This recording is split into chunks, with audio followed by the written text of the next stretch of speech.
Bom dia, meu nome é Thiago Cosmo, sou catequista da paróquia de Nossa Senhora Rainha dos Apóstolos e hoje eu vou falar sobre a legitimidade do rito missal. A Santa Missa é uma celebração ritualística.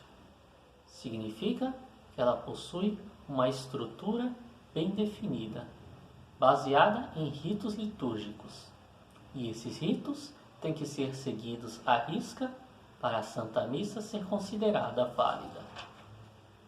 Essa estrutura é chamada de forma canônica e ela foi definida pelo Santo Papa e pelo magistério da Igreja. Sendo assim, os papas e os bispos que celebram a Santa Missa não podem mudar nem modificar os ritos da missa. Eles precisam seguir a forma canônica. Se não o fizerem, a missa não é considerada válida nem em comunhão com o magistério da Igreja. Sendo assim, há duas questões. A primeira dessas questões é: por que todas as igrejas precisam seguir esse rito?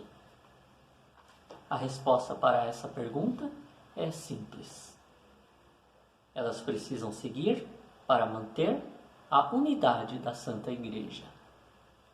Se todas as comunidades celebram a mesma fé e o mesmo rito, significa que todas elas estão em comunhão consigo, em comunhão umas com as outras e em comunhão com o São Vaticano e com o Santo Papa. Ou seja, não há divisões dentro da Igreja Católica. Todas as comunidades estão unidas sobre uma única autoridade e professando uma única fé e um único rito. A segunda questão que surge sobre a forma canônica é: qual a legitimidade deste rito? Ou seja, como ele surgiu e como nós sabemos que essa é a forma correta de se celebrar Deus? Essa é uma pergunta que parece bastante complexa, mas, na verdade, sua resposta também é simples. Sabemos que ela é legítima porque foi o próprio Jesus Cristo que nos ensinou. Jesus rezou 2 missas enquanto estava com seus apóstolos.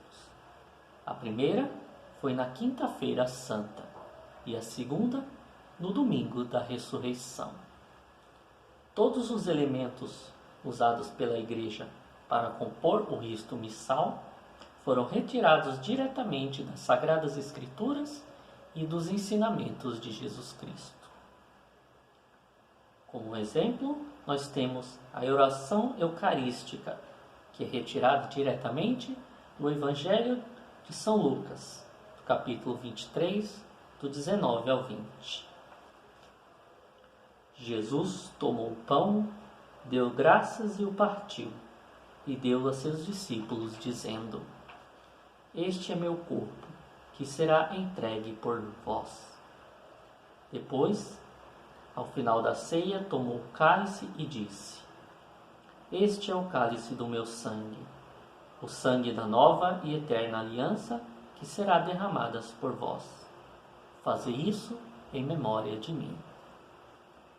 Outro exemplo é na missa do domingo, quando Jesus ressuscitado se encontra com os discípulos de Emaús. Nele podemos ver claramente a oração da palavra. Jesus conta a ele as leituras das Escrituras e depois explica para eles fazendo uma homilia. Ou seja, sabemos que a missa é legítima porque o próprio Jesus Cristo atesta essa legitimidade. Ele a rezou com seus discípulos, ensinou a eles como fazer e pediu para que a repetissem em sua memória. Claro que alguns elementos, como o da animação e da interação da Assembleia, foram melhorados com o tempo.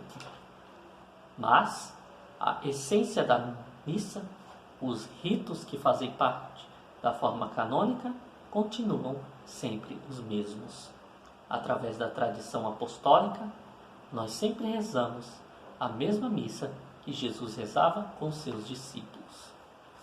Muito obrigado a todos, que Deus vos conceda os dons da sabedoria e do entendimento, e que Ele vos abençoe, em nome do Pai, do Filho e do Espírito Santo.